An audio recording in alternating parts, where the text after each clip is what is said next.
Drama की शुरुआत में हम यहाँ पर हमारी फीमेल लीड रानन को देखते हैं जो कि यहाँ पर बहुत स्ट्रगल कर रही होती है इंग्लिश सीखने में। उसे यहाँ पर रियलाइज होता है कि ऐसे सारे वर्ड्स हैं जो कि दिखने में अलग दिखते हैं, साउंड एक जैसे करते हैं, लेकिन जब साउंड सेम करते हैं उनकी स्पेलिंग अलग निकल जाती है और उनके मीनिंग में अलग निकल जाते हैं। आखिर कितना कंफ्यूजिंग है ये लैंग्वेज हमारी रानन के लिए। बेचारी चली जाती है वहां पर अपने ग्रेड देखने के लिए जहां पर एक बार फिर से उसे इंग्लिश में कम मार्क्स मिले हुए थे।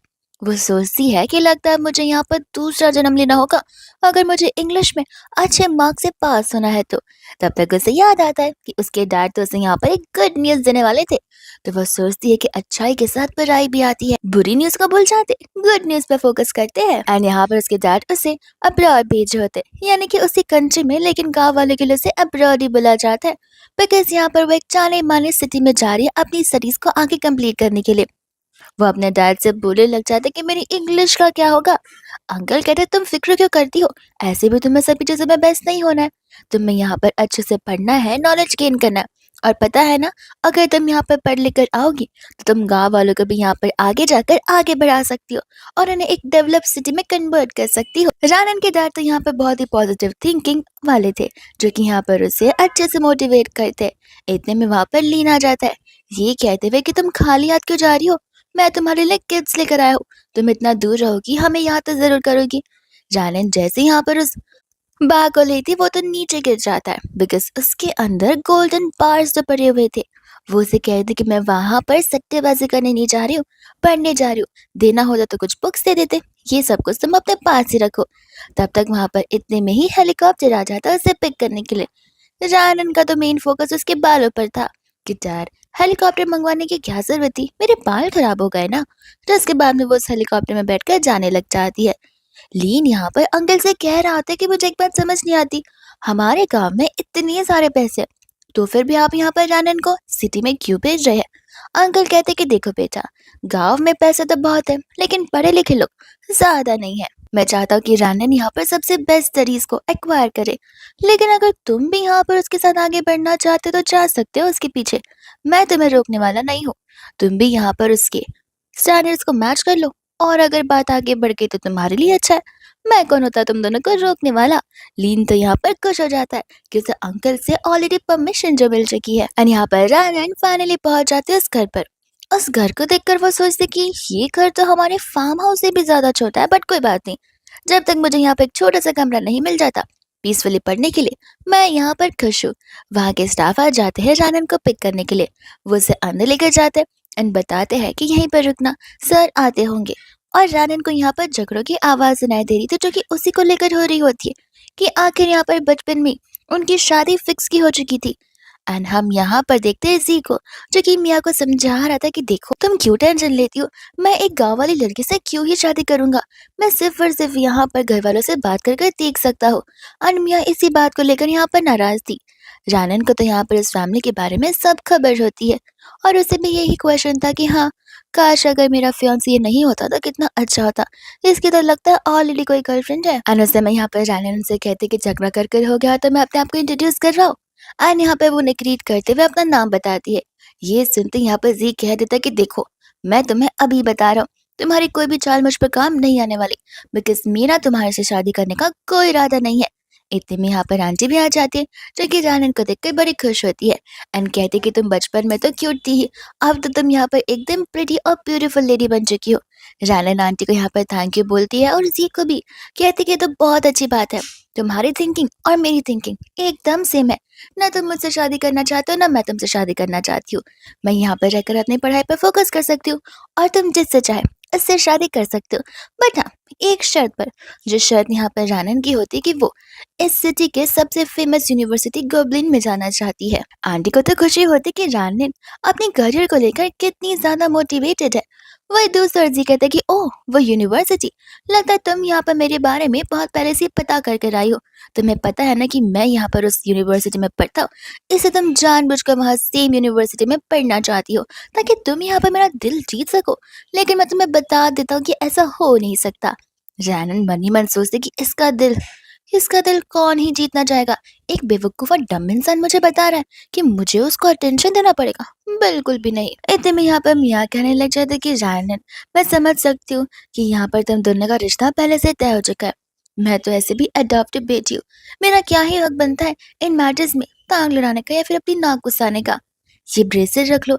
ये ब्रेसलेट मुझे यहाँ पर ग्रैंडमा ने दी थी, और ऐसे भी ये ब्रेसलेट इस घर की डॉट इन लॉ को बिलोंग करती है। मुझ जैसी अडॉप्टिव डॉटर इस ब्रेसलेट का क्या करेगी? ऐसा बोलकर वो उसे ब्रेसलेट दे रही थी, और यहाँ पर जी था जो कि उसे मना किया जा रहा था, और उसी में खींचातानी शुरू हो जाती है। रानन सोचती कि मैं आई नहीं कि ये इस मियाँ का नाटक शुरू हो चुका है। तब यहाँ पर वो उस ब्रेसलेट को ले लेती है। कहते कि देखो, अगर तुम्हें दिल से इस ब्रेसलेट को देना है तो दे दो, और अगर नहीं देना तो अपने पास रख लो। देने की कोई जरूरत नहीं है। एंड तब जी को गुस्सा आ जाता कि अरे, ये कौन सा तरीका हुआ मियाँ को बुली करने का। रानन बोलते कि मैंने कहा कुछ बुली किया। तुम दोनों ही आपस में झगड़ रहे हो ब्रेसलेट देना या फिर नहीं देना है, और मैं तो बस यहाँ पर सिंपल सी थिंग कही है, देना है तो दो, नहीं देना है तो मत दो, ताकि तुम्हारा ये झगड़ा रिजॉल्व हो सके। मियाँ यहाँ पर जैसे कहते कि जी, जाने दो ना, मैं यहाँ पर रीजन नहीं बनना चाहती तुम दोनों के झगड़े का। जी कहता कि देखा बेचारी कितनी समझदार है। आंटी को यहाँ पर जानन के लिए बुरा लगता है, तो फिर यहाँ पर वो अपना ही जेट का ब्रेसलेट निकाल कर जानन को एज अ फर्स्ट मीटिंग की गिफ्ट देने लग जाती है। अब यहाँ पर जानन को पता होता है कि वो थोड़ी ना यहाँ पर जी को या फिर इस मियाँ को इम्प्रेस करने के लिए आई है। मेन मोटिव तो यहाँ पर उसका पढ़ाई करना है और लोगों के साथ अच्छे से रहना है।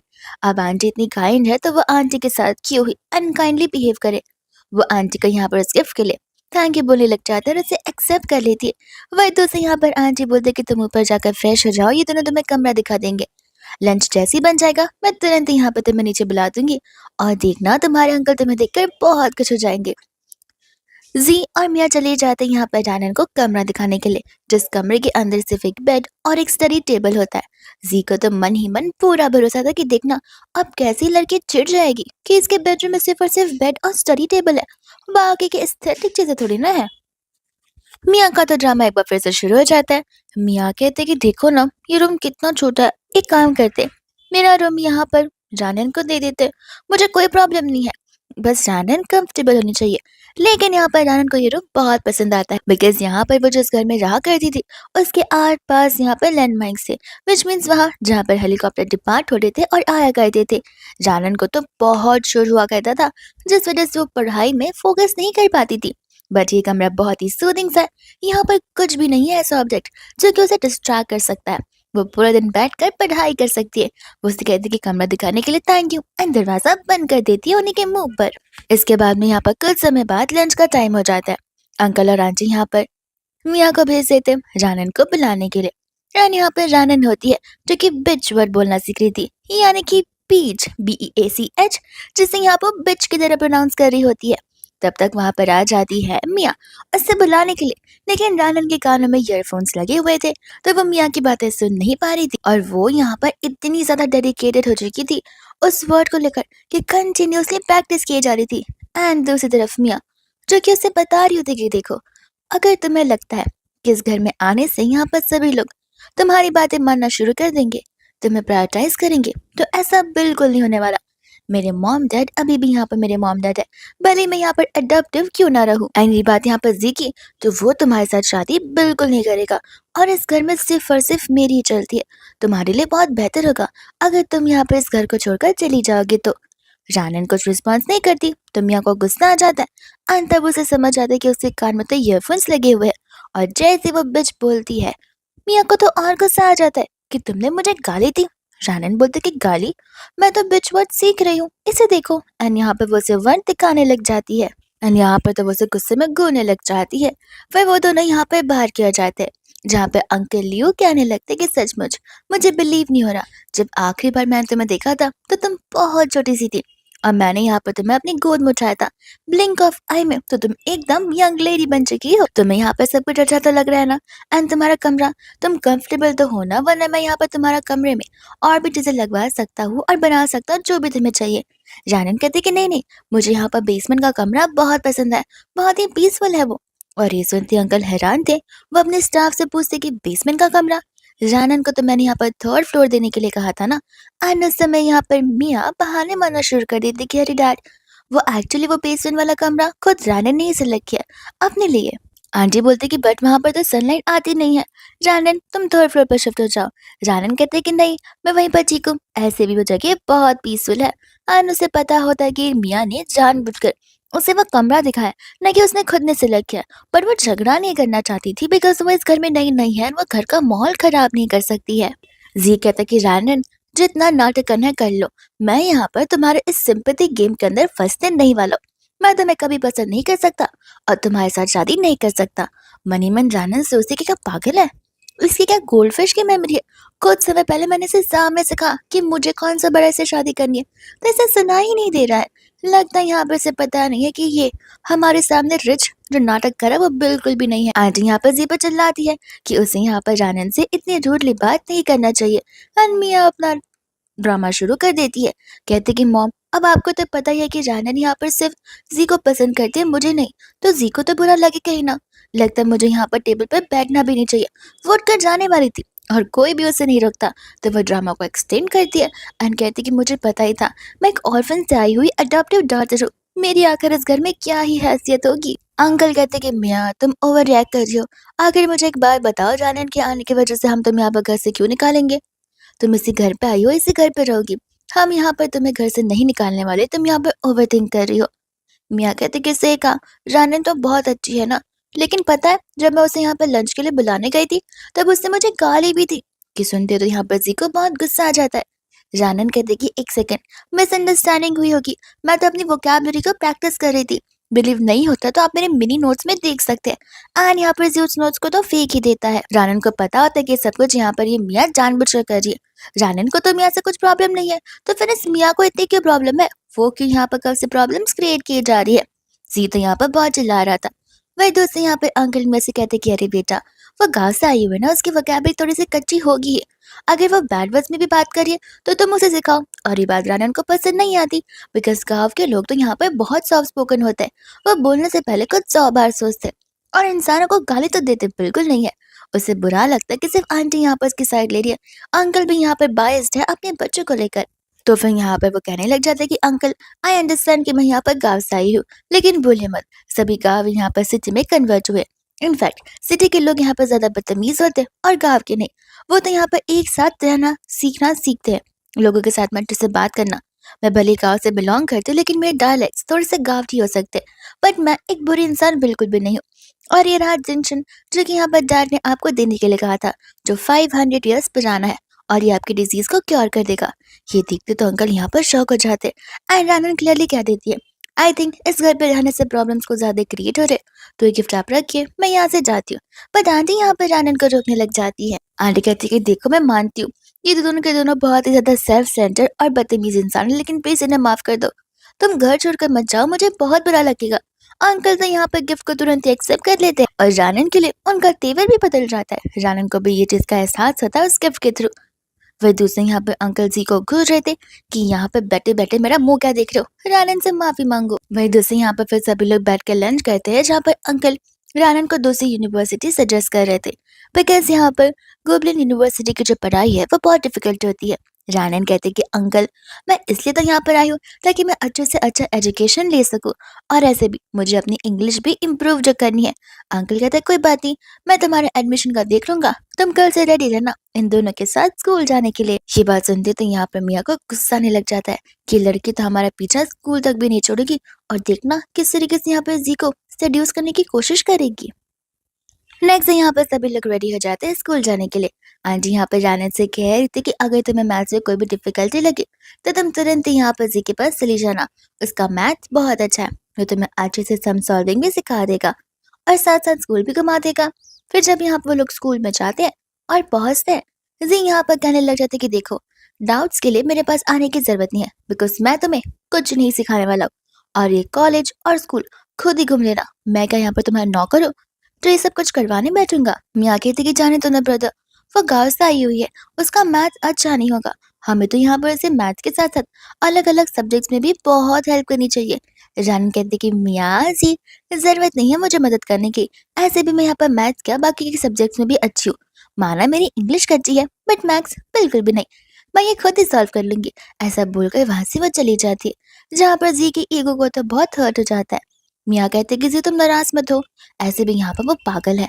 तुम अपने मैथ्स कंपटीशन पर फोकस करो, फिर देखना कैसे उसे खुद ब खुद पता चल जाएगा कि तुम्हारी मैथ्स के सामने तो उसका मैथ्स कुछ भी नहीं है। जी कहता है कि हाँ, मैं तो उसका घमंड जरूर तोड़ कर रहूंगा। इसके बाद यहाँ पे राडन प्रिंसिपल के ऑफिस में होती है। प्रिंसिपल बता दे कि तुम्हें थोड़ा टाइम लगेगा एडजस्ट होने में, लेकिन यहाँ पर तुम्हारा क्वालिटी ऑफ एजुकेशन फ्रेंड्स और तुम्हें बहुत अच्छे से मिलेंगे सब कुछ। रानन यहाँ पर थैंक यू होकर जाने लग जाती है। और उस समय वहाँ पर एक प्रोफेसर उसे पकड़ लेते हैं। कहते कि तुम एग्जाम में इतनी देरी से क्यों आई हो, जल्दी से बैठो। सभी ने तो आधे से ज्यादा पेपर सॉल्व भी कर लिया होगा। रानन अपने डेस्क पर बैठती है एंड सोचती है कि यहाँ पर मेरे स्कूल के पहले दिन ही मेरे एग्जाम ले रहे हैं। लगता है सचमुच यूनिवर्सिटी बहुत टफ है। शुरुआत में यहाँ पर स्टूडेंट्स को टेस्ट लेकर दिखवाना चाहती है कि आखिर यहाँ पर स्टूडेंट्स के स्कोर कैसे और स्टूडेंट्स की कैपेबिलिटी कितनी है। फिर यहाँ पर वो एग्जाम लिखने से पहले भगवान से प्रे करना शुरू करती है। प्रोफेसर कहते कि आजकल के बच्चे पूरे साल पढ़ाई नहीं करेंगे और एक दिन पहले भगवान का नाम लेकर पास होने की सोचने की बात करते, लेकिन जानन तो हमेशा से ऐसा करती आई है। वो यहाँ पर सॉल्व करना शुरू कर देती है पेपर और वो सब कुछ उसे बहुत इजी लग रहा होता है। प्रोफेसर सोचते कि सचमुच बच्चे भगवान का नाम लेने के बाद पेपर में कुछ भी लिख लेते हैं, ऐसे वो लोग सचमुच इस कंपटीशन को पास कर जाएंगे। एंड जिस क्लास में वो बैठी थी, वो क्लास में मैथ कंपटीशन चल रहा था। फिर दूसरी ओर वो खत्म होने पर जी वहां पर आ जाते हैं। कहते हो कि मुझे बिलीव नहीं हो रहा, तुमने कहा कि तुम मुझसे शादी नहीं करना चाहती और तुम यहाँ पर मेरा पीछा करते करते मैथ्स कंपटीशन के भी बीच में आ गए हो। लगता है तुम मुझसे पूरा टाइम चिपक कर रहना चाहती हो। रानन रानन बोलते कि बकवास बातें करना बंद करो, मुझे यहाँ पर क्लासरूम 7 में ट्रांसफर किया गया है। तब जियो से कहते हैं क्लासरूम 7 ये नहीं है मैडम, ये एक एग्जामिनेशन हॉल है। और आनंद जैसे नंबर देखती है वो वहां से भाग जाती है बिकॉज वो लेक्चर के लिए लेट हो चुकी थी। प्रोफेसर कहते कि पहले दिन इतनी लेट। वो कहते कि माफ करेगा, मैं यहाँ पर गलती से दूसरे क्लासरूम में बैठ गई थी। प्रोफेसर कहते कोई बात नहीं, यहाँ पर अपने आप को इंट्रोड्यूस करो और सीट पर बैठ जाओ। तब रानन यहाँ पर सभी लोगों को ग्रीट करते हुए बताती है कि वो यहाँ पर बेटर इंग्लिश पढ़ने के लिए आई है और अपनी इंग्लिश को इम्प्रूव करने के लिए। फिर यहाँ पर मिया उसे सीट सजेस्ट करती है जो कि उसकी बगल वाली थी और इसने जानबूझकर उस सीट पर रेड इंक लगा दिया था ताकि यहाँ पर रानन बैठे और पहले दिन यहाँ पर सभी के सामने उसकी बेइज्जती हो जाए। रानन के इस क्लास में आने से पहले तो यहाँ पर मिया ने उन सभी को उसके बारे में बता कर रखा था। वो सभी तो उसकी बुराई भी करते हैं बट रानन यहाँ पर उसे कुछ फर्क पड़ता नहीं है और मिया होती है जो कि उन्हें मना कर रही थी अच्छी इंसान बनने के लिए। तब यहाँ पर मिया उसे पूछती कि तुम्हें क्या हो गया, तुम सीट पर क्यों नहीं बैठ रही हो, अगर तुम चाहो तो मेरी सीट पर बैठ जाओ, मैं सीट एक्सचेंज भी कर सकती हूँ। रान कहती कि थैंक यू, ये बहुत अच्छा आइडिया होगा एंड वो उसे उठाकर वहीं पर बैठाकर खुद उसकी सीट पर बैठ जाती है। प्रोफेसर मिया से बोलती है कि तुम्हें क्या हो गया। रानन कहती कि मैम एक्चुअली वो सीट पर रेड इंक लगा हुआ था ना, तो वो उसके स्कर्ट पर लग गया होगा, तो फिर शायद से उसे वॉश करने के लिए बाहर जाना पड़ेगा। मिया तो यहाँ पर झगड़ा करना चाहती थी बट प्रोफेसर उसे मौका नहीं देती। कहती कि ऑलरेडी टाइम जा चुका है क्लास, मिया तुम बाहर जाकर अपने ड्रेस को वॉश कर लो और इसे चेंज कर लो, क्लास को डिस्टर्ब मत करो तो बेहतर होगा। लेक्चर खत्म होने के बाद जानर को यहाँ पर बहुत अच्छा लगता है बिकॉज यहाँ की इंग्लिश टीचर उस गाँव की इंग्लिश टीचर से बहुत अलग जो है। इतने में वहां पर आ जाती है मिया और उसके दोस्त, जहाँ पर वो सभी लोग रानन पर एक साथ अटैक करना शुरू कर देते हैं। रानन बोलते कि एक सेकंड, मेरी क्या गलती है, ये सीट मुझे यहाँ पर मिया ने ही सजेस्ट की थी और खुद ही उसने कहा था कि एक्सचेंज कर लेते हैं, तो जब अगर मिया को पता था कि उस पर रेड इंक लगा हुआ है तो उसने एक्सचेंज करने की बात क्यों कही। एंड तब यहाँ पर उसके फ्रेंड्स का मुंह बंद हो जाता है। फिर दूसरा मिया कहते कि तुम मुझे यहाँ पर स्कूल में बुली कर रही हो ना, बस देखो मैं घर जाकर कैसे यहाँ पर सभी को बताती हूँ और फिर तुम्हें यहाँ पर पता चलेगा। एंड हम यहाँ पर देखते प्रोफेसर को जो कि बता रहे थे कि अब तक यहाँ पर एक भी बच्चा इस टेस्ट में पास नहीं हो पाया है। सामने वाले प्रोफेसर कहते कि कोई बात नहीं, ऐसे भी यहाँ पर आपके मेथड ऑफ टीचिंग से लोग सचमुच यहाँ पर अंदाजा लगा ही नहीं पाते कि क्वेश्चन को कैसे सॉल्व किया जाता है, बिकॉज कुछ क्वेश्चंस आप यहाँ पर उन्हें लॉजिकली तो दे देते हैं और बच्चे यहाँ पर सिर्फ रट्टा जो मारते हैं। लेकिन इतने में यहाँ पर प्रोफेसर को रानन की शीट मिलती है जिसे देखते तो यहाँ पर वो बहुत इम्प्रेस हो जाते हैं। एंड उतने में यहाँ पर उन्हें जी के डर का कॉल आता है जो कि यहाँ पर उनके साथ लंच करना चाहते थे कुछ सेटिंग करवाने के लिए, बट वो मना कर देते हैं कहते हुए कि उनके पास बहुत इंपॉर्टेंट काम है और वो कॉल कट कर कर तुरंत ही यहाँ पर उस स्टूडेंट को अपने ऑफिस में बुलाने के लिए बोल देते हैं। आंटी पूछने लग जाते कि क्या हुआ, अंकल बताते कि पता नहीं प्रोफेसर का मूड लगता है आज ठीक नहीं है, एक काम क्यों नहीं करते जी, मुझे जरा बताओ कि आखिर यहाँ पर तुम्हारा मैथ का कंपटीशन कैसा गया था। जी बताता कि सम्स तो डिफिकल्ट थे बट हाँ प्रीटी अच्छे थे मेरे पेपर। तुम यहाँ पर एक काम क्यों नहीं करते, उन्हें खुद ही कॉल लगा लो, ऐसा अंकल कहते। तब जी प्रोफेसर को कॉल लगाता है, पर प्रोफेसर कहते हैं कि देखो मैं बहुत बिजी हूँ, और कॉल कट कर देता है। जिस चीज का ब्लेम यहाँ पर जी डालने लग जाता है रानन पर, ये कहते हुए कि डैड एग्जामिनेशन हॉल में अचानक से रानन नाटक की थी। लगता है प्रोफेसर को इसी बात का गुस्सा आया होगा। अंकल यहाँ पर रानन से पूछते हैं, बट वो तो यहाँ पर ईयरफोन्स लगाकर प्रैक्टिस कर रही थी। तो यहाँ पर मियाँ गुस्से में आकर उसके ईयरफोन्स को निकाल देती है एंड कहती है कि जरा यहाँ पर डैड की बात पर तो फोकस कर लो। और सभी लोग उसे वो बात पर चिल्लाने लग जाते कि आखिर वो उस एग्जामिनेशन हॉल में क्यों गई थी। रानन कहते कि एक सेकेंड, आप लोग क्या बात कर रहे हैं, मुझे पता नहीं चल रहा, ना ही समझ आ रहा है। जी कहता है कि प्रिटेंड करना बंद करो, तुम सेम क्लास में मेरे साथ बैठकर एग्जाम दे रही थी। वो कहती कि अच्छा वो, मैं तो क्लासरूम की तरफ से गुजर रही थी, अब वो प्रोफेसर ने मुझे लाकर बैठा दिया, उसमें मेरी क्या गलती है। और ऐसे भी वो एक नॉर्मल सा मैथ्स का पेपर था जिसे मैं सॉल्व कर रही थी।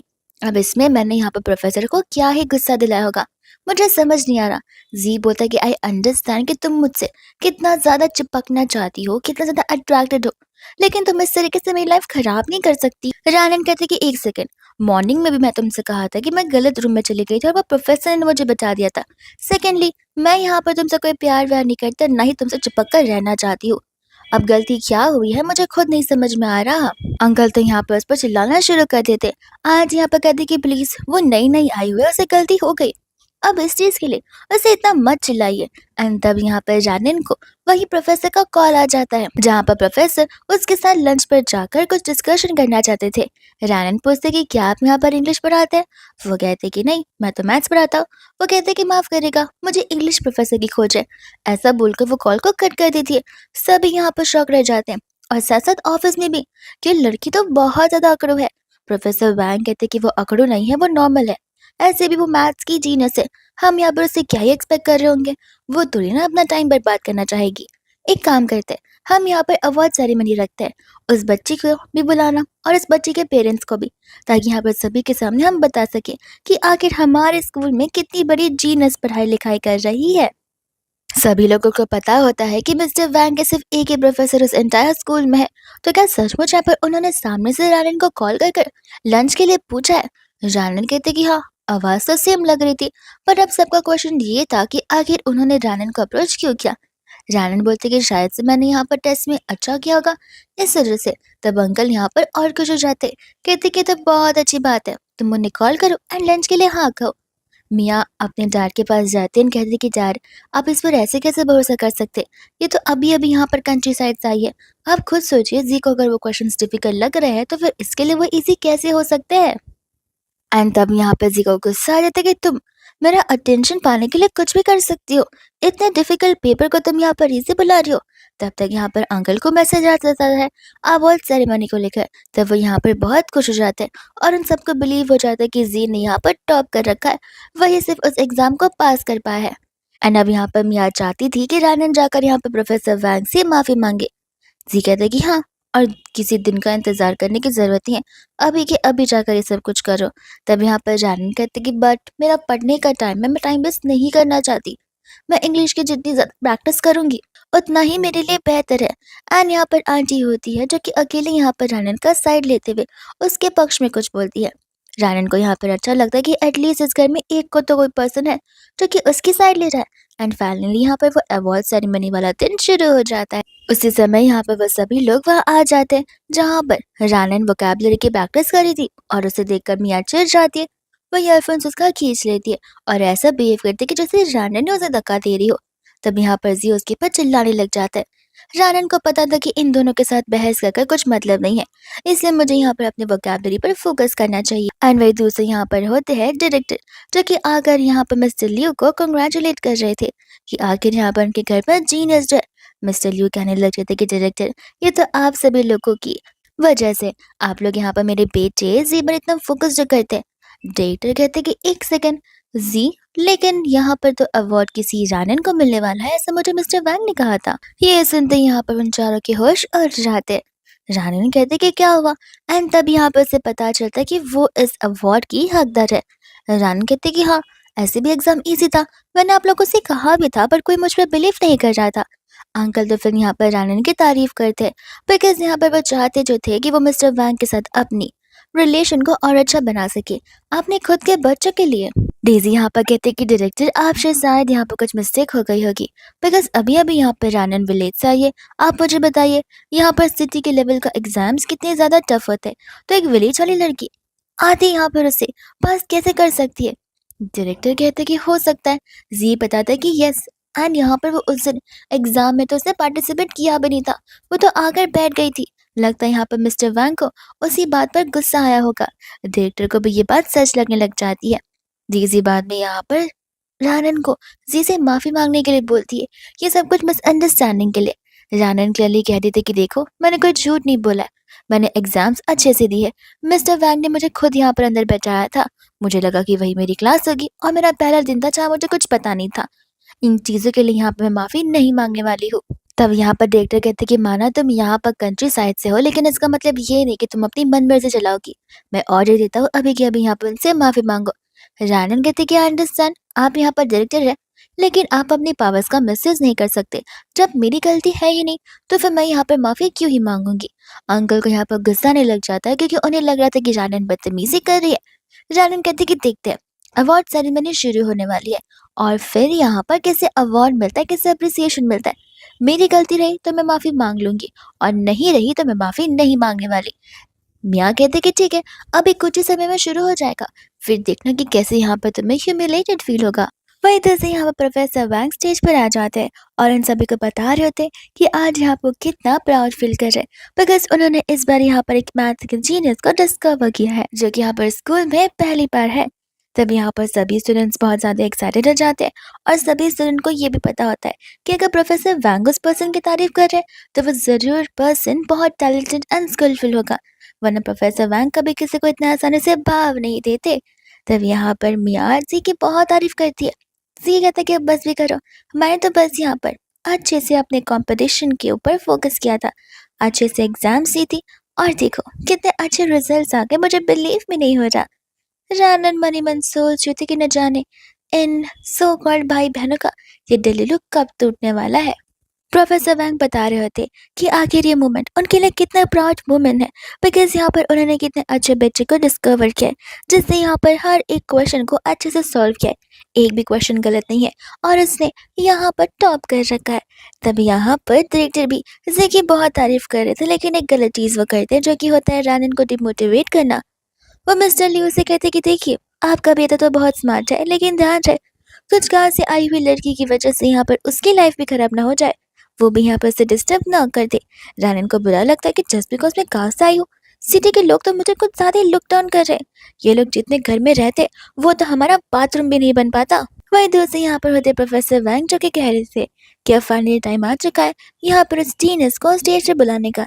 जी तो यहाँ पर रेडी हो जाता है एंड प्रोफेसर वैंग इतने में ही नाम ले लेते हैं रानन का और सभी के होश वहीं पर उठ जाते हैं। जिसके बाद यहाँ पर वो स्टेज पर जाती है और प्रोफेसर वैंग यहाँ पर बहुत तारीफ करते हैं उसकी। वह दूसरे यहाँ पर उससे कहते कि कोई ऐसा मोटिवेशन है या कोई ऐसा टिप है जो कि तुम स्टूडेंट्स को देना चाहोगी। वो उन सभी को बताते कि नहीं, बस प्रैक्टिस करते रहना और न्यू मेथड्स डिस्कवर करते रहना। मेन यहाँ पर होते हैं एग्जाम्पल्स को सॉल्व करना। और वही दूसरे यहाँ पर मियाँ को तो अभी भी बिलीव नहीं हो रहा था। वो कहने लग जाते कि डायरेक्टर, आप प्लीज़ एक बार चेक करके देखिए, कुछ तो गड़बड़ ज़रूर होगी।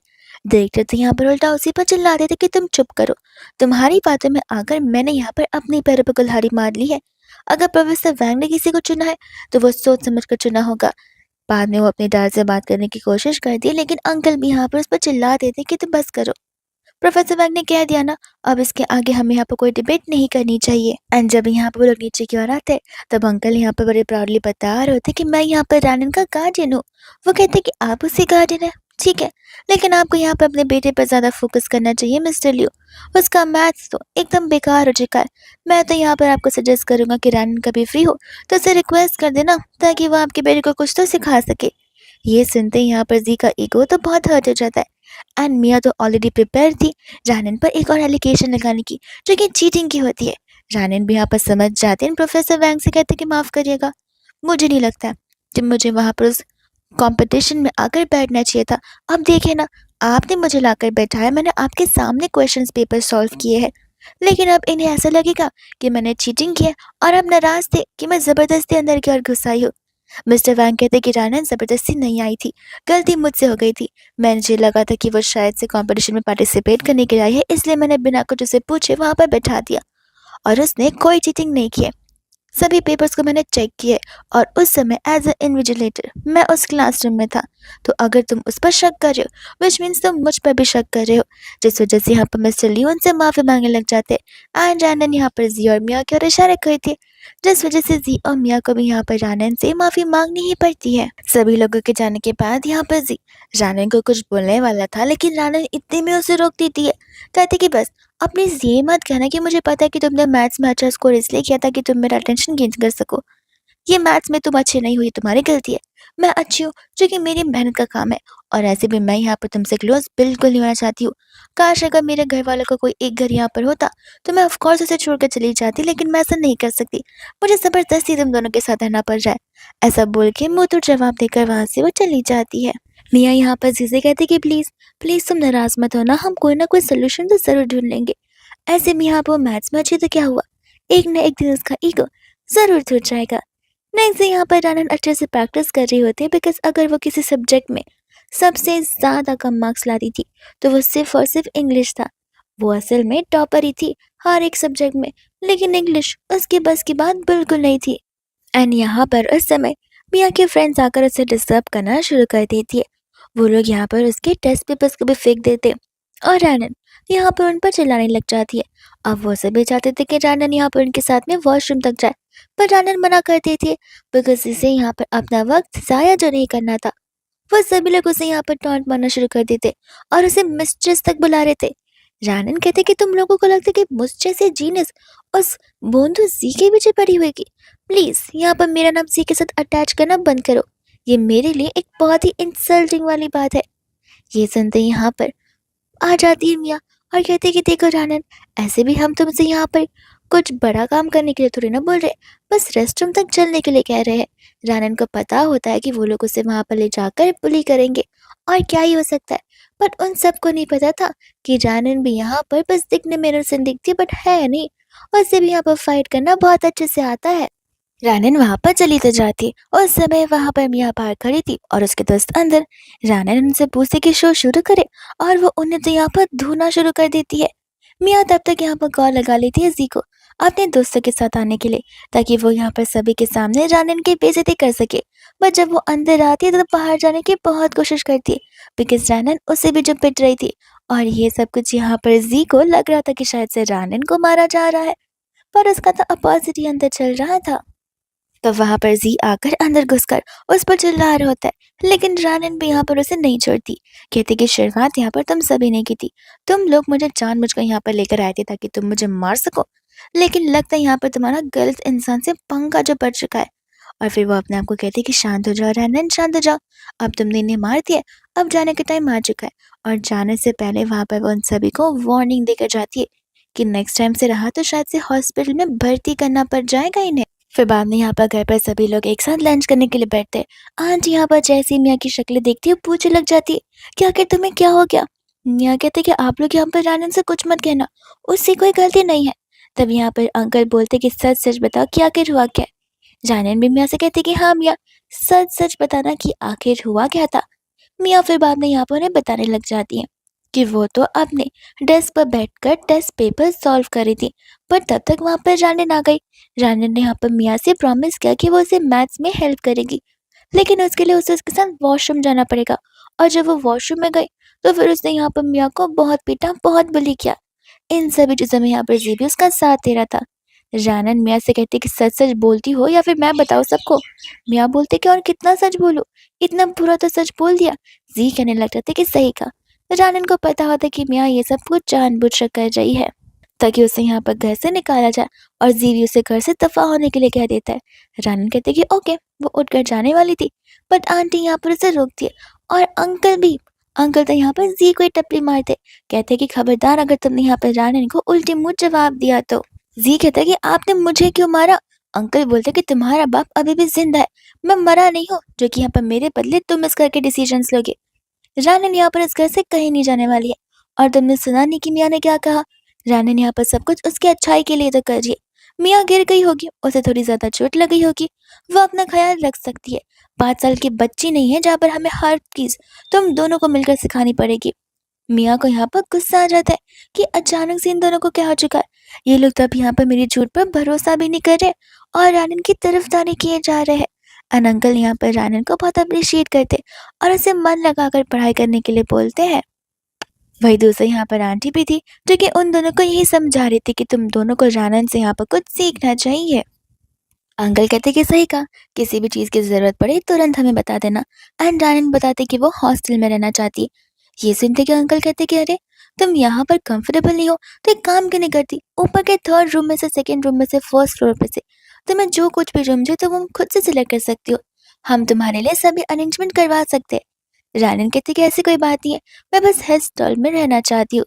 उस समय यहाँ पे वो ये सब कुछ जानबूझकर इसलिए करी थी बिकॉज वो उन दोनों से अपना पीछा छुड़ाना चाहती है, क्योंकि उसे पता है कि ये दोनों जब तक इस घर में है तब तक रानन भी डिस्टर्ब होती रहेगी और वो पढ़ाई पर अच्छे से फोकस नहीं कर पाएगी। यहाँ पर आंटी रानन से कहते कि देखो बेटा एक बार रिकंसिडर करके देखो।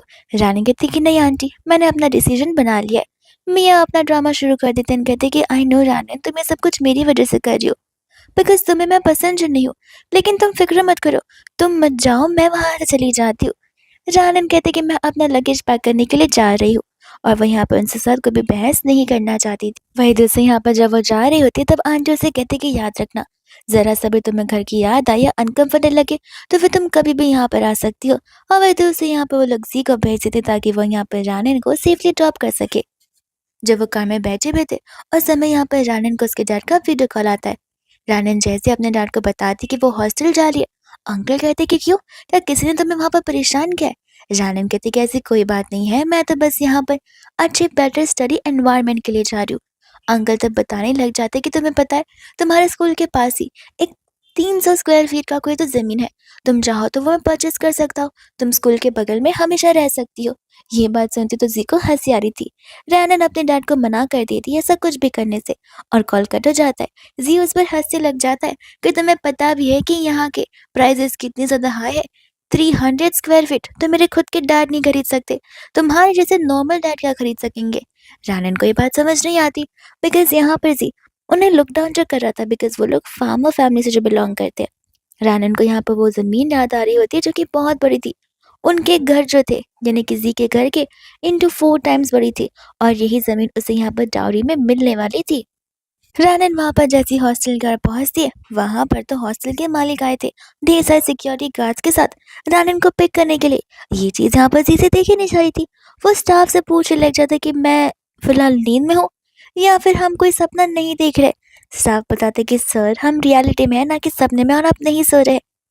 रैनन को तभी यहाँ पर वो मालिक बोल भी रहा था कि आप चाहे तो मेरे घर पर भी रुक सकती हैं या फिर मैं दूसरे घर पर आपकी अरेंजमेंट्स करवा सकता हूँ। रैनन कहते कि नहीं, मैं हॉस्टल में रहकर यहाँ पर आगे की पढ़ाई को कंटिन्यू करूंगी। जिसके बाद यहाँ पर वो अपने रूम में जाती ही पढ़ने बैठ जाती है। एंड यहाँ पर जैसे उसकी रूममेट्स आती है वो रानन को देखकर चिल्लाना शुरू कर देती हैं बिकॉज वो लोग यहाँ पर उसके दुश्मन जो हुआ करती थी वो लोग रानन से बहुत माफी मांगने लग जाती है।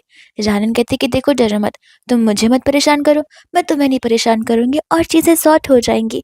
तब वो लोग देख रहे थे कि रानन यहाँ पर इंग्लिश की पढ़ाई कर रही थी और वो लोग उसकी मदद करने लग जाते, जिसके बाद ये दुश्मनी तो यहाँ पर एक फ्रेंडशिप में टर्न हो जाती है। वो सभी लोग यहाँ पर एक दूसरे को अपने अपने सब्जेक्ट्स को लेकर मदद करना शुरू कर देते हैं। रात को यहाँ पर रानन को कॉल आ जाता अंकल का जो कि उसे बोल रहे थे कि काम करो तुम अब घर पर आ जाओ, अब तो तुम्हें वो कमरा छोटा लग रहा होगा ना। रानन कहती कि जरूरत नहीं है, मैं यहाँ पर मन लगाकर पढ़ाई कर रही हूँ और मुझे कोई डिस्टर्बेंस नहीं हो रही है। ऐसा बोलकर वो कॉल को कट कर देती है। जी और मियाँ तो यहाँ पर मॉम डैड को यही समझाने पर तुले हुए थे कि रानन को वापस से घर लाने की जरूरत नहीं है, वो एक कनिंग पर्सन है, उसे बहुत स्मार्टली वर्क करना आता है, वो लोगों को बस यहाँ पर अपना नौकर बनाकर रखना चाहती है। और यहाँ पर अंकल जी पर चिल्लाने लग जाते कि तुम चुप रहो, तुम्हें पता भी है कि तुम क्या बोल रहे हो। तुम्हें पता है आज मिस्टर वैंग ने कॉल किया था और जैसे उन्हें पता चला कि रानन हमारे साथ नहीं बल्कि हॉस्टल में रह रही है उन्होंने कॉल कट कर दिया। विच मीन्स अब हम यहाँ पर उनके साथ रिश्ता बना नहीं सकते। क्यों? क्योंकि रानन जो घर पर नहीं है और वो तुम दोनों की वजह से हो रहा है। जी मैं तुम्हें बता रहा हूँ कि तुम्हें रानन को परस्यू करना होगा और उसे घर पर लाना होगा। अगर ऐसा नहीं हुआ तो तुम खुद के बारे में सोच लो कि तुम्हारे ग्रेड्स का क्या होगा। मिया को यहाँ पर और जलेसी फील होने लग जाती है कि रानन के जाने के बाद भी यहाँ पर रानन की बातें बंद नहीं हो रही हैं। और वही दोस्तों यहाँ पर नेक्स्ट हो जाता है जहाँ पर रानन कैंटीन में बैठ कर भी पढ़ रही थी, लेकिन तब तक दोनों भाई बहन आ जाते उसे डिस्टर्ब करने के लिए। यहाँ पर तो जीको से बड़ी प्यार से बात करना चाहिए पर थी, वो तो उल्टा यहाँ पर उसे गुस्से से बात करा था।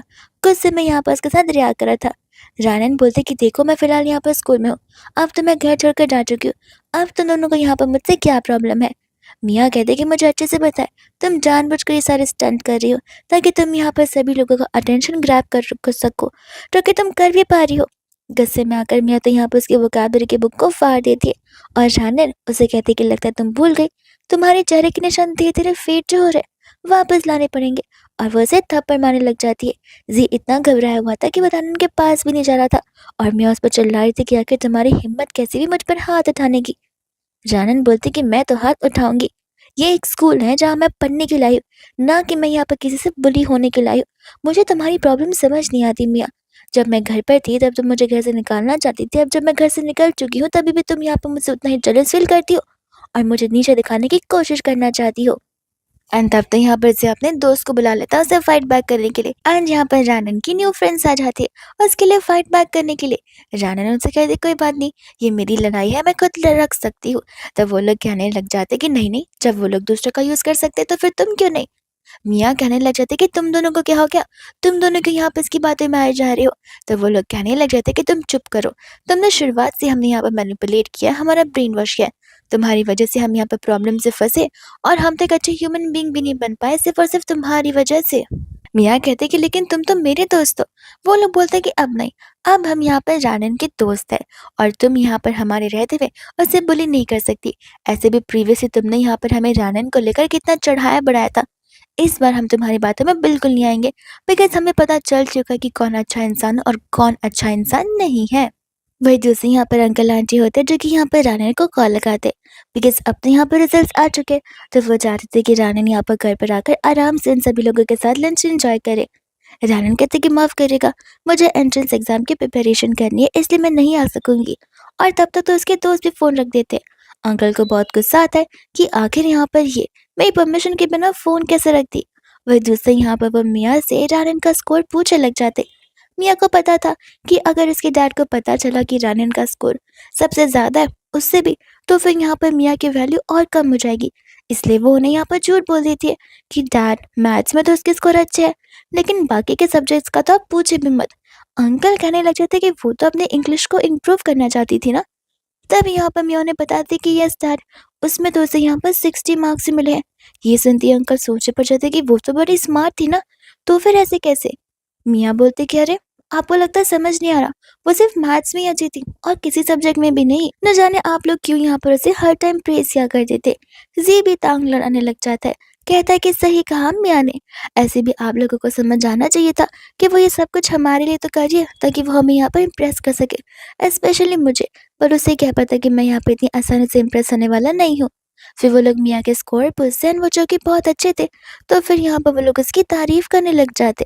मियाँ को यहाँ पर बड़ी खुशी मिल रही थी ये झूठ बोलकर, बिकॉज उसे उसके घर वाले अप्रिशिएट कर रहे थे। तभी यहाँ पर अंकल बोलने लग जाते कि लेकिन मुझे समझ नहीं आ रहा, वो अकेले यहाँ पर रहने इसलिए गई है ताकि वो पढ़ाई पर फोकस कर सके, तो फिर वो क्यों नहीं कर पा रही है।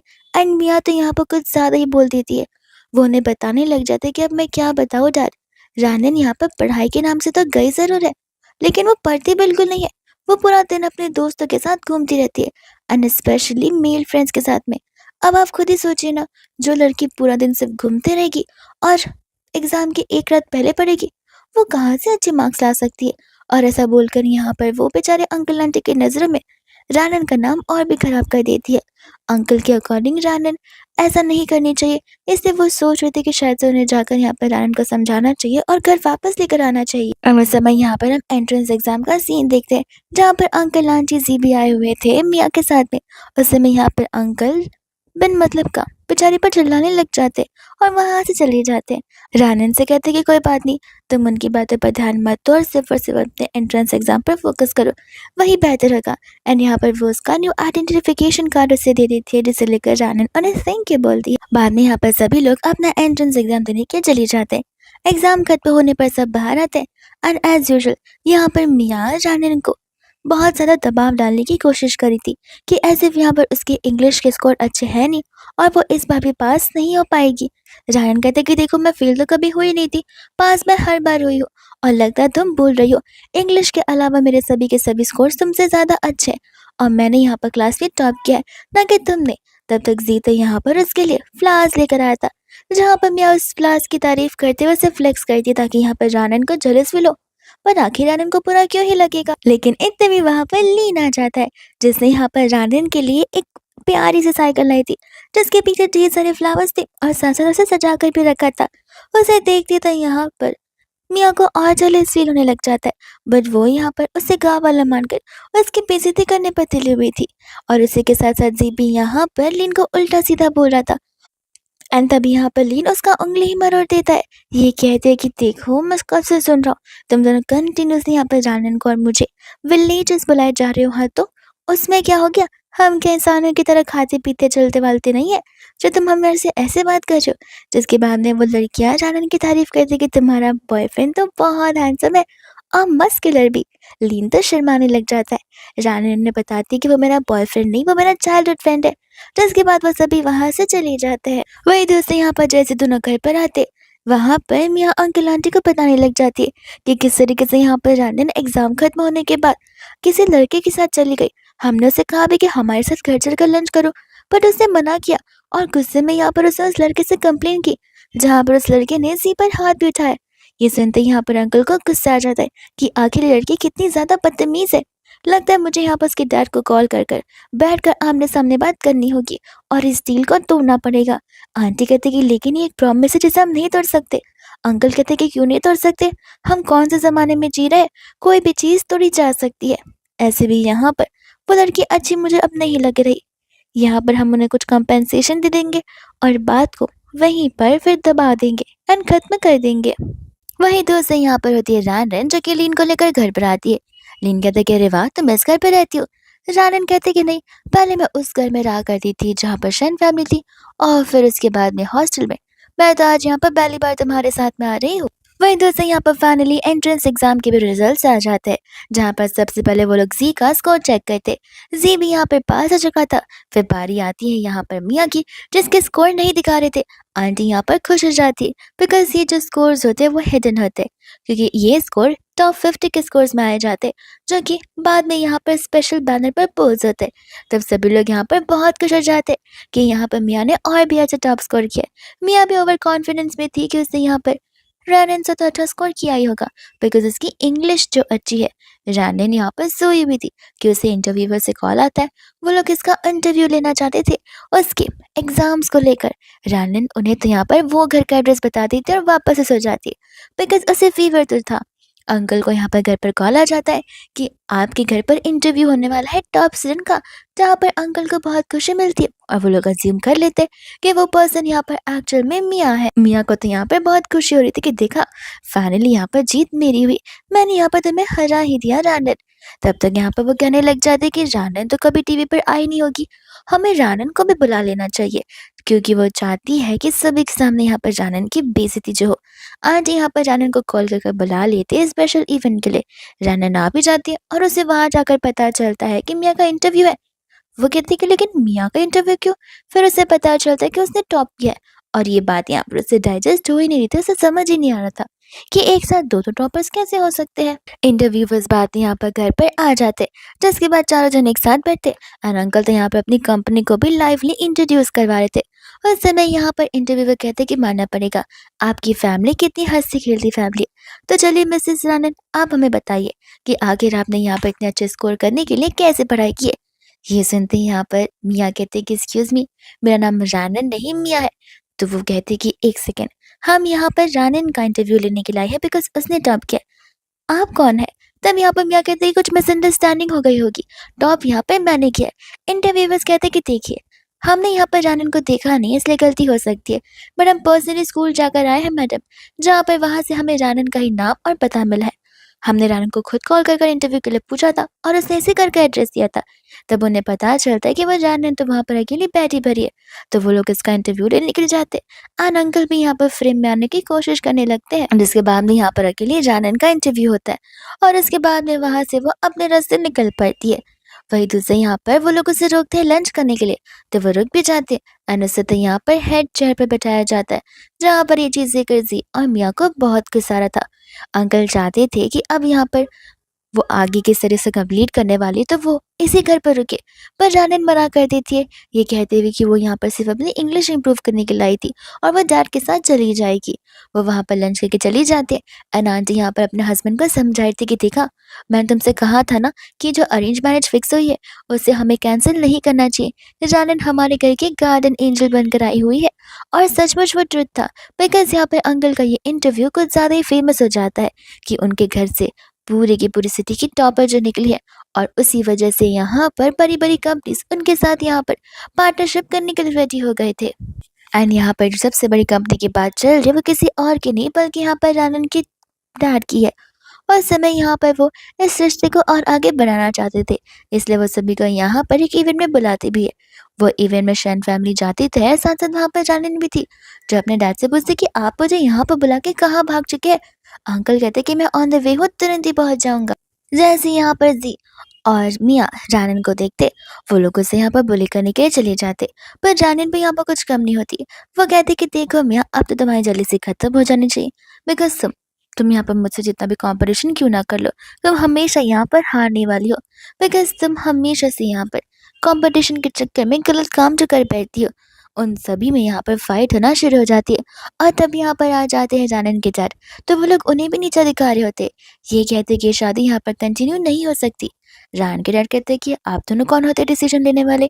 आपके मॉम डैड कहाँ पर है? एंड तब यहाँ पर ये कहते हैं कि देखिए अंकल, शादी मेरे साथ होने वाली है और आपको तो पता ही होगा कि हमारी फैमिली कितनी रिच है। मियाँ कहते कि सही कहा, शादी यहाँ पर स्टैंडर्ड को देखकर हुई जाती है। हमारे स्टैंडर्ड्स आपके स्टैंडर्ड से तो मिलते-जुलते बिल्कुल नहीं है, तो फिर हमें नहीं लगता कि शादी यहाँ पर हो सकती है। ऐसे भी यहाँ पर ज़ी मुझे बिलॉन्ग करता है और उसी चक्कर में यहाँ पर झगड़े होना शुरू हो जाते हैं। वहाँ पर मैनेजर आकर जानन पर चिल्ला रहा था कि आखिर वो होती कौन है इस वैंघाई ग्रुप के इवेंट को खराब करने वाली। और तब यहाँ पर मिस्टर वैंघाई यानी कि उसके डैड उस मैनेजर पर चिल्लाते थे कि तुम्हारी इतनी हिम्मत जो तुम मेरी बेटी पर चिल्ला रहे हो। मियाँ कहते कि ऐसे कैसे बात कर रहे हो, एक नॉर्मल से फार्मर की बेटी जो है, बात तो ऐसे करोगे जैसे खुद ही यहाँ पर तुम प्रेसिडेंट। एंड तब तक यहाँ पर अंकल आंटी भी आ जाते हैं, जहाँ पर अंकल उनसे पूछे कि तुम यहाँ पर क्या कर रहे हो। तब वहाँ पर रानन के डर कहने लग जाते कि तुम्हारे लिए ये दिन इतना बड़ा है और मैं यहाँ पर न रहूँ, ऐसा कैसे हो सकता है। वो लोग यहाँ पर पुराने दोस्त थे, इसलिए अंकल ऐसी प्यारी प्यारी बातें कर रहे थे, पर अंकल को क्या पता अमीर होने पर उनका खुद का दोस्त मिस्टर शन उन्हें छोड़ने पर आ जाएगा। मिस्टर शन कहने लग जाते कि देखो, यहाँ पर अब मैं समझ रहा कि तुम आखिर अपनी बेटी की शादी मेरे घर पर क्यों कराना चाहते हो, सब कुछ समझ गया। लेकिन अब फिलहाल यहाँ पर मेरा बेटा ये शादी नहीं करना चाहता है, इसलिए शादी नहीं हो सकती है। मिस्टर वैन हाई कहते कि एक सेकेंड, मैं कुछ तुम्हारी बातों को समझ नहीं पा रहा। तुमने तो आज तक ऐसी चीजें नहीं की, तो आज अब अचानक से क्यों? और उन दोनों में यहाँ पर झगड़ा होने लग जाता है। अंकल तो यहाँ पर बड़े काम डाउन होकर बात कर रहे थे, लेकिन जी के डैड होते बहुत बदतमीज है। उन्हें भी तो यहाँ पर पैसे का लालच होता है। तब तक वहां पर मिस्टर शू आ जाते हैं, जो कि कहते कि अरे मिस्टर शान, आखिर आपको कौन परेशान कर रहा है। और तब वहां पर वो लोग उससे यानी कि रानन को और उसके डैड को वहां से निकालने के लिए कह रहे थे।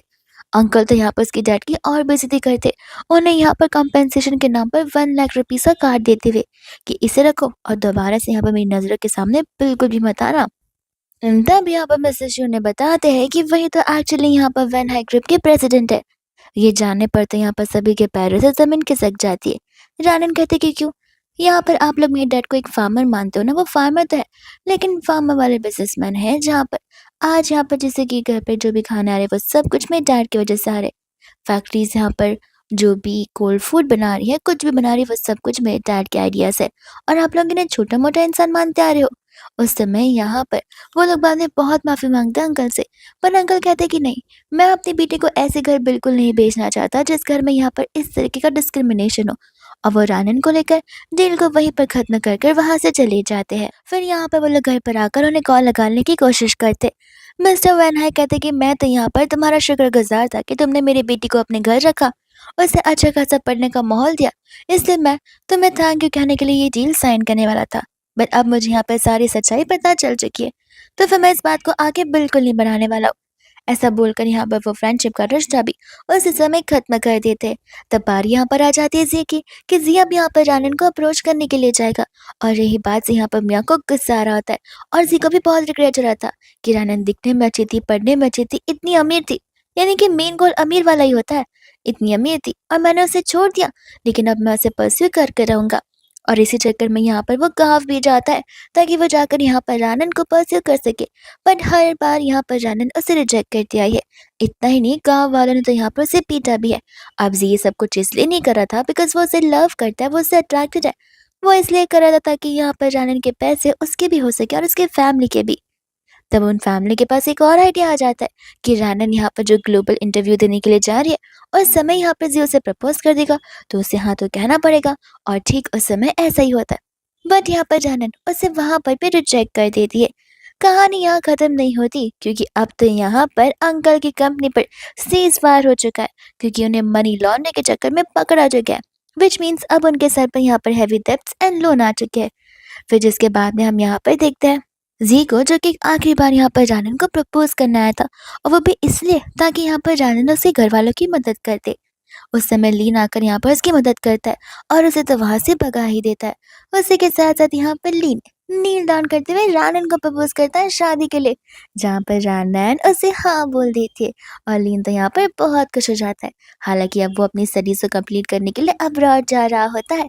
वही दोस्त हम यहाँ पर देखते हैं रानन को, जिसने यहाँ पर अपना ग्लोबली फेस बना लिया था, यानी कि वो यहाँ पर बहुत ही young and leading new business woman बन चुकी है। वो एक इंटरव्यू में थी जिस इंटरव्यू में वहां पर मिया भी आई हुई थी भेस बदल कर और वो भी नाइफ लेकर, बिकॉज मिया के अकॉर्डिंग रानर की वजह से यहाँ पर उनका सब कुछ छीना हुआ है। पर उसे ये बात भी समझनी चाहिए कि वो उन सभी को उनके कर्मों का फल मिल रहा है। तब वो स्टेज पर जाती है उसे चाकू से मारने के लिए, लेकिन गार्ड्स टाइम से उसे पकड़ लेते हैं और उसे यहाँ पर पुलिस के हवाले करने लग जाते हैं। मियाँ सारा ब्लेम यहाँ पर रानन पर लगा रही होती है और रानन उसे समझाती है कि ये तुम सबकी ग्रीडीनेस की वजह से हुआ है, ना कि मेरी वजह से। और फिर क्या, वैसे यहाँ पर जेल के चक्कर काटने पड़ते हैं। वही दूसरे यहाँ पर हम देखते हैं बहुत सालों के बाद का सीन जहाँ पर मियाँ जेल में होती है। अंकल और उनका बेटा यहाँ पर गरीब इंसान बन चुके थे और रानन रानन यहाँ पर लीन के साथ तो अनेक कंपनीज ओपन करी थी, अपने अलग अलग बिजनेसेस को आगे बढ़ा रही थी, जहाँ पर वो अब सिटी में सिटी गर्ल बनकर आ चुकी है। और इसी के साथ ही ड्रामा यहीं पर हैप्पीली खत्म हो जाता है।